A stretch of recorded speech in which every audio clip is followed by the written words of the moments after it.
ગુજરાતમાં અસામાજિક તત્વોનો વધી રહેલા આતંકને ડામવા રાજ્યના પોલીસ વડાએ તમામ પોલીસને અસામાજિક તત્વોની લિસ્ટ તૈયાર કરવા અને કડક કાર્યવાહીના આદેશ આપ્યા છે. ત્યારે સુરતની લાલગેટ પોલીસે પણ પોતાના વિસ્તારમાં સઘન ચેકિંગ અને કોમ્બિંગ સાથે અસામાજિક તત્વોના ઘરોમાં સર્ચ કર્યું હતું.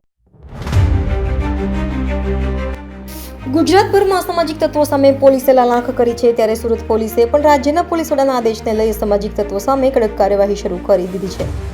જેમાં સુરતની લાલગેટ પોલીસે કોમ્બિંગ હાથ ધર્યું હતું. સુરત શહેરના જુદા જુદા પોલીસ સ્ટેશન વિસ્તારમાં ગુંડા તત્વોને શોધી કાઢવા કવાયત હાથ ધરાઈ છે અને અસામાજિક તત્વોનો શોધી કાઢવા કડક કાર્યવાહી કરવા તજવીજ તેજ કરાઈ છે.